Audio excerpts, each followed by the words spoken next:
نحمده ونصلي ونسلم على رسوله الكريم اما بعد فاعوذ بالله من الشيطان الرجيم بسم الله الرحمن الرحيم والذين جاهدوا فينا لنهدينهم سبلنا صدق الله مولانا العظيم رب اشرح لي صدري ويسر لي امري واحلل عقدة من لساني يفقهوا قولي مولاي صل وسلم دائما ابدا على حبيبك خير الخلق كلهم محمد سید الکونین والثقلین والفریقین من عرب ومن عجم هو الحبیب الذی ترجى شفاعته لكل هول من الاهوال مقتحم وكلهم من رسول اللہ ملتمس غرفا من البحر او رشفا من الدیم۔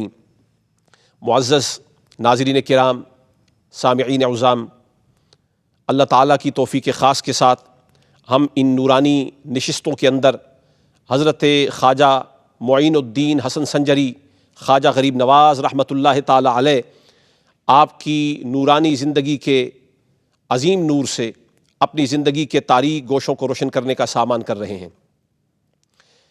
پچھلی نشست میں ہم نے یہ بیان کیا کہ کس طریقے سے خواجہ صاحب نے تلاش مرشد کے لیے مختلف مقامات کا سفر کیا، مختلف عظیم ہستیوں کی صحبتوں میں رہے، حتیٰ کہ اپنے مرشد حضرت خواجہ عثمان ہرونی رحمۃ اللہ تعالی علیہ کے حضور پیش ہوئے اور ان کی صحبت میں رہے، 20 سال ان کی صحبت میں گزارے۔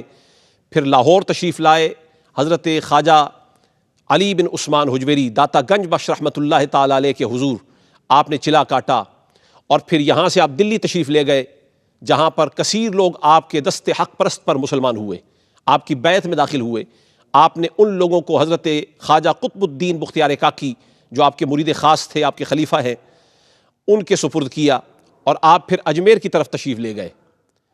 اجمیر وہ علاقہ ہے کہ جسے یہ ترکیب ہے اجے اور میر کی۔ اجے راجے کا نام ہے اور میر اس علاقے کو کہا جاتا ہے جو پہاڑوں میں گھرا ہوا ہو۔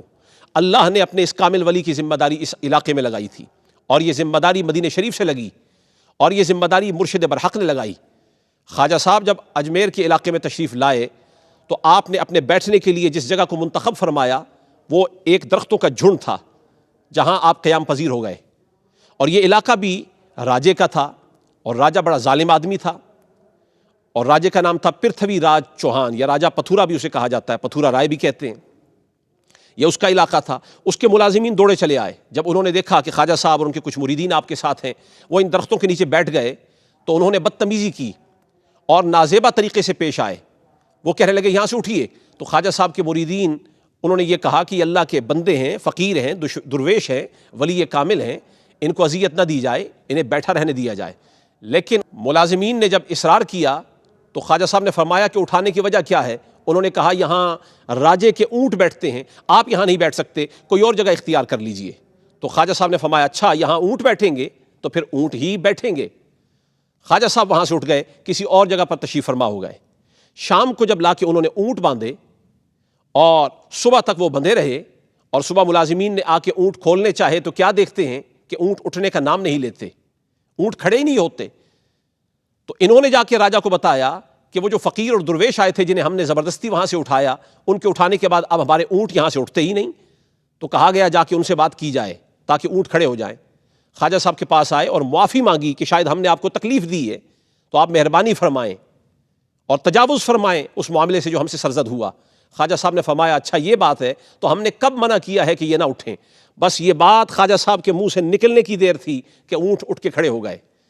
اس واقعے سے یہ پتہ چلتا ہے کہ جو اللہ کا مطیع اور فرما بردار ہو جائے، مخلوق اس کی مطیع اور فرما بردار ہو جاتی ہے۔ یوں تو یہ اونٹ جانور ہیں، انہیں کیا خبر ہے کہ کون کیا بات کر رہا ہے، لیکن جانوروں کو بھی خبر ہوتی ہے کہ اللہ کے ولی کی منشا کیا ہے۔ کب؟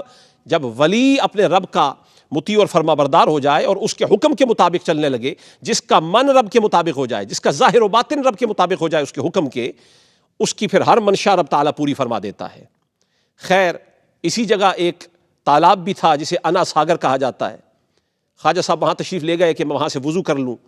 راجہ کے لوگوں نے پھر منع کر دیا، آپ مسلمان ہیں اور آپ اس پانی کو مس نہیں کر سکتے، یہ ہمارا مقدس پانی ہے، اور ہمارا عقیدہ یہ ہے کہ جو یہاں اس پانی پہ آ کے نہا لے وہ گناہوں سے پاک ہو جاتا ہے، آپ اس کو مس نہیں کر سکتے۔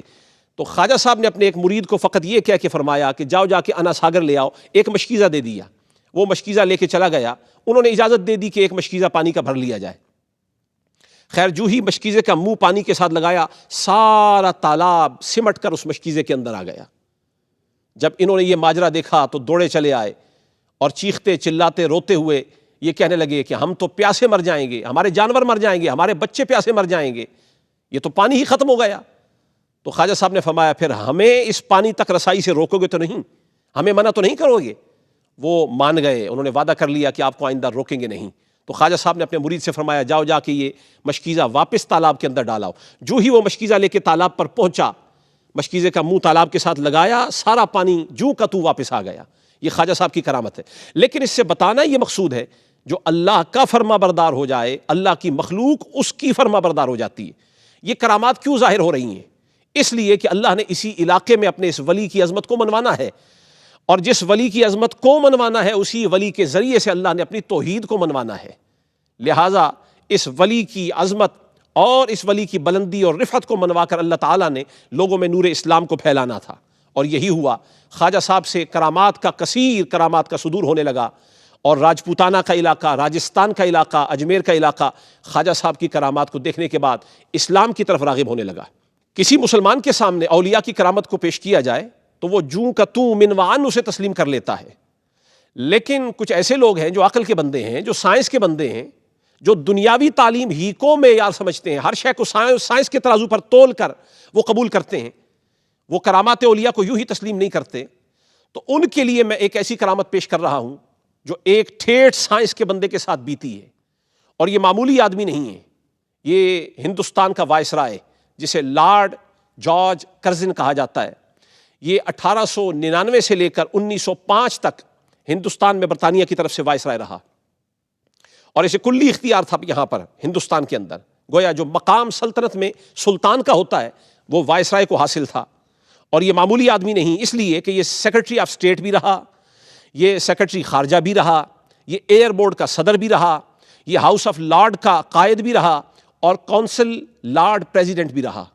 یہ سائنس کو سمجھنے والا آدمی تھا۔ لیکن ہوا یہ کہ اس کی اس مدت ملازمت میں اسے برطانیہ واپس بلا لیا گیا۔ جب سے یہ یہاں آیا اسے ہندوستان کی آب و ہوا، لوگ، کلچر، تہذیب، ثقافت، یہ چیزیں بہت پسند آ گئیں، واپس جانا نہیں چاہتا تھا۔ لیکن اسے کوئی اور راستہ نظر نہیں آیا تو دوڑا خواجہ صاحب کی بارگاہ میں آیا۔